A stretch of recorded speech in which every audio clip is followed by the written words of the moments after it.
जी अस्सलाम वालेकुम। मैं हूं सैयद अली रज़ा और आप देख रहे हैं अली द ट्रैवलर। कैसे हैं जनाब, आप लोग खैरियत से हैं, ठीक ठाक हैं? अच्छा जी, today we have a very special guest Asim Rizwan साहब, जो कि लाहौर म्यूज़ियम के ऑल एंड ऑल हैं। तो इत्तफ़ाक़िया आज मुझे मौका मिला था इनसे मुलाकात का। तो काफ़ी सारी चीज़ें ऐसी हैं कि जो ये अपग्रेड कर रहे हैं म्यूज़ियम के बीच में। तो हम इनसे डिस्कस करते हैं कि वो क्या क्या चीज़ें अपग्रेड कर रहे हैं, क्या क्या नई चीज़ आ रही है और क्या क्या कौन कौन सी गैलरीज़ यहाँ पे अवेलेबल हैं। तो वो आसिम भाई से हम डिस्कस करते हैं। अस्सलाम वालेकुम जी। वालेकुम सलाम। आसिम भाई कैसे हैं? Thank you very much, very warm welcome to the Lahore Museum. Thank you very much for sparing your time for Lahore Museum. अच्छा आसिम भाई, मैं म्यूज़ियम को विज़िट किया था मैंने। काफ़ी सारी चीज़ें जो हैं वो आप के आने के बाद तब्दीली मुझे नज़र आई है। तो क्या क्या अपग्रेडेशन कर रहे हैं जी इसमें? बेसिकली लाहौर म्यूज़ियम, जैसा कि आपको मालूम है कि ये पाकिस्तान का सबसे बड़ा और पुराना अजायब घर है और ये पाकिस्तान का वाहिद इंटरनेशनल म्यूज़ियम है। और इस म्यूज़ियम की ख़ासियत ये है कि इसमें आर्ट, कल्चर, आर्कियोलॉजी, हिस्ट्री, हर नौइयत के जो आर्टिफैक्ट्स वो मौजूद हैं। और इस खित्ते की जो हज़ारों साल की तारीख़ है वो इस म्यूज़ियम के अंदर महफूज है। वो पत्थर के दौर से लेके मॉडर्न दौर की जो चीज़ें हैं वो सारी यहाँ पे अवेलेबल हैं। अब इशू ये था कि इसको दुनिया के साथ कैसे कनेक्ट किया जाए। तो हमारी जो टेंजिबल और इंटेंजिबल हेरिटेज है उसको दुनिया तक पहुँचाने का वाहिद ज़रिया जो था वो डिजिटल मीडिया था। ऐसी हमने कोशिश की कि हमने अपना एक म्यूज़ियम एजुकेशनल प्रोग्राम लॉन्च किया। उसमें हमने वर्कशॉप्स, सेमिनार्स और जो पैनल डिस्कशंस ये उसमें अरेंज की और उसको एक पूरा उसका एक एनुअल कैलेंडर बना के उसका हमने अपने सोशल मीडिया पे भी जारी किया। अब ये है कि हम अपने जो रेलिवेंट फील्ड्स हैं उसके जो एक्सपर्ट्स हैं उनको हम इनवाइट करते हैं along with the museum team, उनको बिठाते हैं और हम फेसबुक के ऊपर, और ये हफ्ते में ट्वाइस और थ्राइस जो इवेंट्स होते हैं वो हम लाइव जाते हैं। उसको माशाल्लाह सर शादी बहुत अच्छा रिस्पांस आया। पिछले 6 महीने में तकरीबन 1.2 मिलियन लोगों ने लाहौर म्यूज़ियम को अप्रोच किया है। और जो हमारे जो शोज़ जो हैं, जो हमारे पैनल डिस्कशंस हैं, जो हमारे सेमिनार्स हैं, जो हमारे स्पेशली समर कैंप जो हमने बच्चों के लिए शुरू किया था गर्मियों में, मैं वो बड़ा क्लेम नहीं करता लेकिन ये मेरा बड़ा एक हमारी सिग्निफिकेंट उसमें प्रोग्राम थे कि 40 से ज़्यादा हमने उसमें प्रोग्राम इंट्रोड्यूस कराए। और उसकी फ़ीस, चूँकि जो म्यूज़ियम्स हैं वो अर्निंग इंस्टीट्यूट नहीं होते, गवर्नमेंट हमें बहुत अच्छा पे लर्निंग इंस्टीट्यूट, ये बेसिकली लर्निंग इंस्टीट्यूट्स हैं। ये नॉलेज की ट्रांसफॉर्मेशन के लिए होते हैं अदारे। तो उस मोड में हम चले गए हैं और अल्हम्दुलिल्लाह उसको बहुत अच्छा फीडबैक आया है। हमने शाह जी पंजाब के जितने बड़े इंस्टीट्यूट्स हैं, एजुकेशनल इंस्टीट्यूट्स हैं, उनके साथ या तो MOU कर लिए हैं या उनको ऑन बोर्ड ले आए हैं और या MOU करने जा रहे हैं। और उनके जितने भी जो सीनियर फैकल्टी के लोग हैं जो आर्ट, हिस्ट्री, आर्कियोलॉजी के हवाले से मशहूर हैं और उनका बड़ा नाम है, उन सब को यहाँ पे हम मदऊ कर रहे हैं और उनकी जो एक्सपर्टीज़ हैं वो दुनिया तक हम म्यूज़ियम के प्लेटफॉर्म के ज़रिए शेयर कर रहे हैं। ज़बरदस्त। अच्छा, मैं आपसे ये पूछना चाहूँगा कि जो कोई फॉरेनर आते हैं, फॉरेनर टूरिस्ट आते हैं, तो क्या उनके लिए कोई ऐसा सिस्टम है कि वो आएँ यहाँ पे अगर, और उनको कोई गाइड वगैरह जो है अंदर अवेलेबल हो जो उनको उसी जो इंटरनेशनल लैंग्वेज है इंग्लिश में, वो उनको इसके बारे में बताएं? जी बिल्कुल।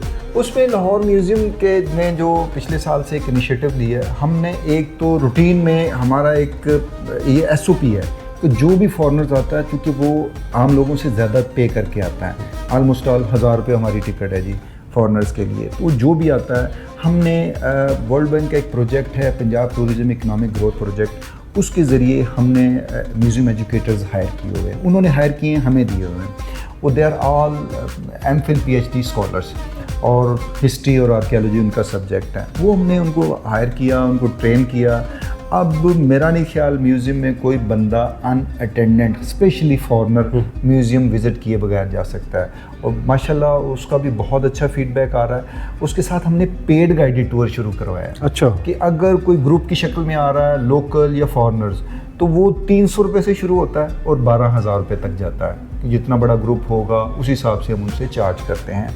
तो ये भी कोई कंपलसरी नहीं है। अगर किसी के पास नहीं पैसे, नो प्रॉब्लम, जस्ट वो आके बस हमें कहेंगे जी हमें गाइड चाहिए, वी विल प्रोवाइड।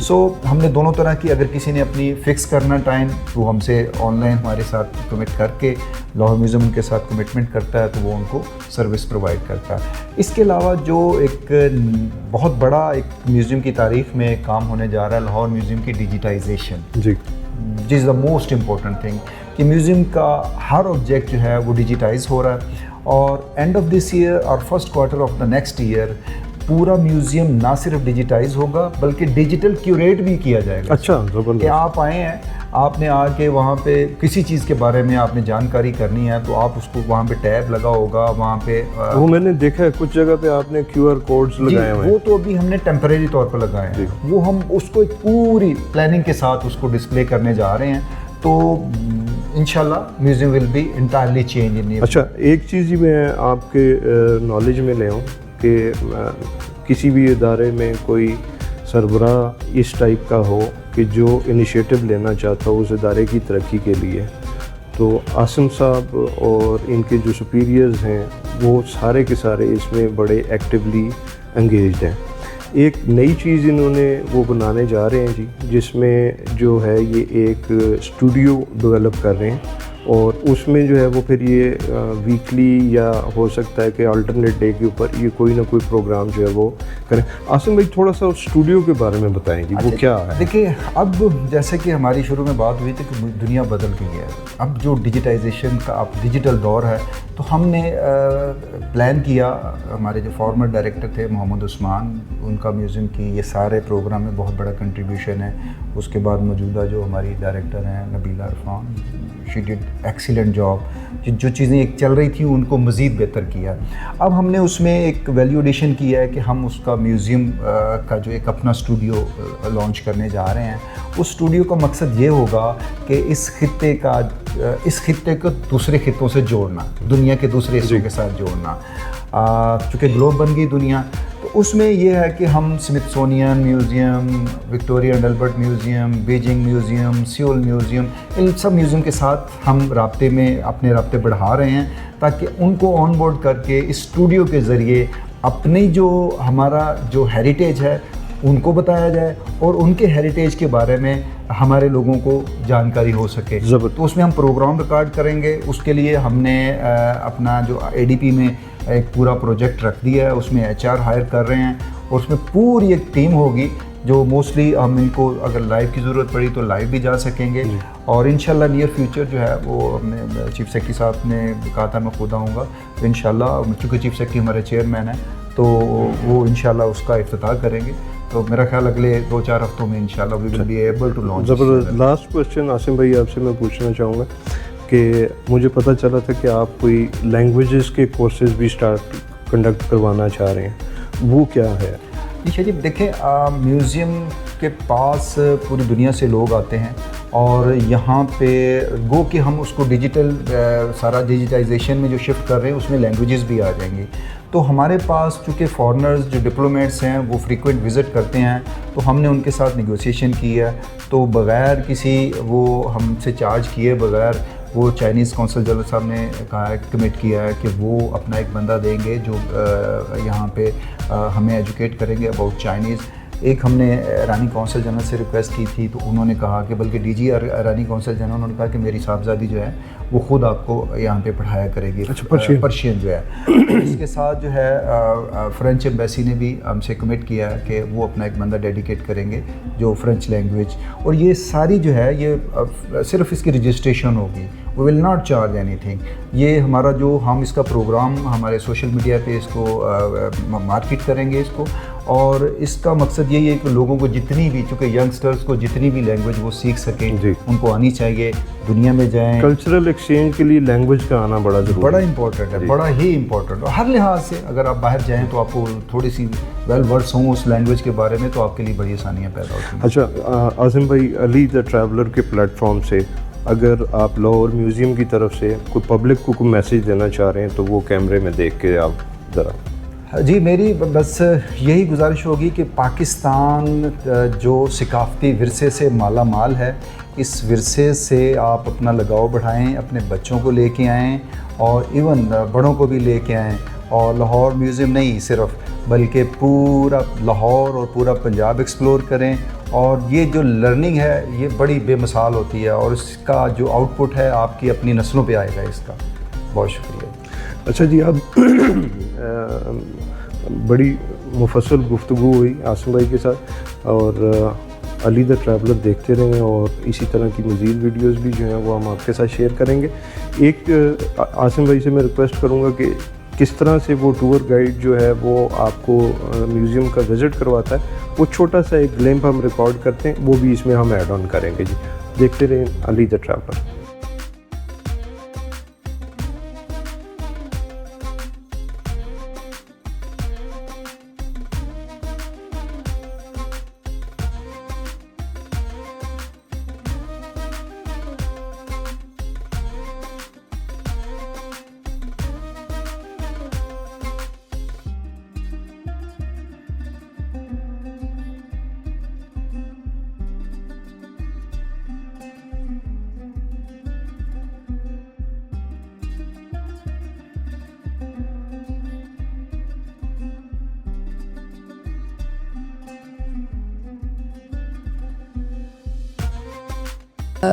ठीक है, तो ये हमारी जो गैलरी है it's pre historic gallery and it starts from stone age. आप जितने भी सारे आर्टिफैक्ट्स देख रहे हैं ये सारे सोन वैली, इट्स नियर इस्लामाबाद, तो वहाँ से एक्सकेवेट करके यहाँ पर रखे गए हैं। And these all are 2.5 million years old stones. तो वो इन स्टोन्स को यूज़ कर रहे थे for hunting, for chopping and for fire. So हमारे पास कुछ पिक्चर्स हैं जो कि इसको शो कर रही हैं। Then we have some arrow heads जिसको वो यूज़ करते थे अगेन फॉर हंटिंग। तो आप जो देख रहे हैं आगे स्टोन फ्लेक्स हैं, ये स्टोन है और ये जस्ट जो एक वुड है ये इसको सपोर्ट करने के लिए लगाई गई है। सो जो ओरिजिनल आर्टिफैक्ट है वो ये स्टोन फ्लेक आता है। Then we have some huge axes जिसका यूज़ होता था because they were living in forest and caves. तो वहाँ प्रोटेक्शन के लिए, वाइल्ड एनिमल से प्रोटेक्शन के लिए वो इस तरह के ह्यूज एक्सेस को यूज़ करते थे, जस्ट लाइक दिस, इधर उनको हंट करने के लिए या अपनी प्रोटेक्शन के लिए। वी हैव 17 to 18 गैलरीज तकरीबन, जो कि कुछ उनमें बहुत पहले से ही बनी हुई हैं लेकिन उसके बाद रेनोवेशन चलती रहती है और म्यूज़ियम को एक्सटेंड किया गया था। तो जिसमें हमारे पास चाइना गैलरी आती है वो भी बाद में बनाई गई थी। अच्छा, तो ये इस तरह से ये टेबल्स रखी हुई हैं, जी जी, ये इनका क्या फ़र्क है? ये अभी इसी साल ही एक नया इनिशिएटिव लिया गया है बिकॉज़ जब लोग यहाँ पे आते हैं, ग्रुप्स आते हैं, तो आपको जैसे मैंने बताया कि 17 से 18 गैलरीज हैं, तो it's very difficult for them कि वो एक ही दिन में इसका पूरा टूर ले सकें। सो मौसम की मुनासबत से भी कि जब वो थक जाते हैं तो यहाँ पे वो बैठ के आराम करें थोड़ी देर के लिए। मज़ीद इसके अलावा इसका यूज़ ये है कि अगर आपको एक आर्टिफैक्ट को देखना है, आपको उसके बारे में काम करना है, तो यू कैन सिट हेयर और आप उस गैलरी में बैठ के for the research yes you can sit here और आप वहाँ पे अपना काम कर सकते हैं। सामने आपके आर्टिफैक्ट्स हैं, डिस्क्रिप्शन लगी हुई है, सो उस पर्पज़ के लिए भी। थैंक यू मुझे। Thank you.